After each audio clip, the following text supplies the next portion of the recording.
কিছু কিছু খারাপ আমল আছে, কিছু কিছু খারাপ পাপ আছে, যেই পাপের শাস্তিগুলো আল্লাহ তাআলা দুনিয়াতেই দিয়ে দেন এবং সাথে সাথেই দেন।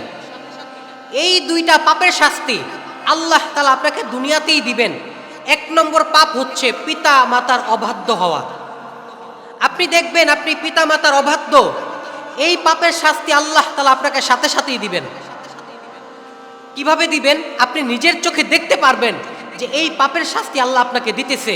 আপনি কতটা শাস্তির মধ্যে আছেন, আপনি কতটা আযাবের মধ্যে আছেন পিতা মাতার অবাধ্য হওয়ার কারণে। যেমন আপনি দেখবেন যে আপনার সন্তান আপনার কথা শুনতেছে না, অথবা আপনার সন্তান মানুষের মতো মানুষ হবে না। এই পাপের শাস্তি আল্লাহ তাআলা আপনাকে দুনিয়াতেই দিয়ে দিবে। এই পাপের শাস্তি আল্লাহ তাআলা আপনাকে দুনিয়াতেই দিয়ে দিবে। ২ নম্বর হচ্ছে জেনা। যে মানুষ জেনা করে, এই জেনার শাস্তি আল্লাহ তাআলা দুনিয়াতেই দিয়ে দিবেন। কেননা আল্লাহ তাআলা কোরআনে বলেন, ওয়ালা তাকরাবুজ জিনা।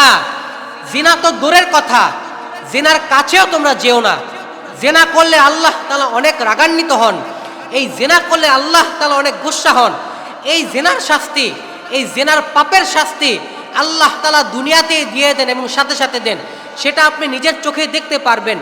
দেখবেন আপনি অনেক বড় মরণ ব্যাধিতে আক্রান্ত, অথবা আপনার ক্যান্সার হয়েছে, অথবা আপনার মারাত্মক ব্যাধি হয়েছে, অথবা আপনি মহামারীতে আছেন, অথবা আপনি ঋণগ্রস্ত, আপনার টাকা পয়সা নাই, আপনি অভাবগ্রস্ত।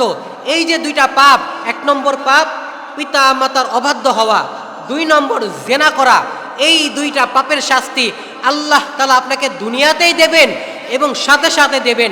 এজন্য প্রিয় ভাইরা, যাদের পিতা মাতা আছে, আমরা পিতা মাতার কাছে মাপ চেয়ে তাদের কাছে মাপ নিয়ে নিব। এবং যদি আমরা কেউ জেনা করে থাকি, আল্লাহ না করুক, সাথে সাথে তওবা করে আল্লাহ তাআলার কাছ থেকে মাপ নিয়ে নিব। কেননা এই দুইটা পাপের শাস্তি প্রিয় ভাই সহ্য করার মতো না।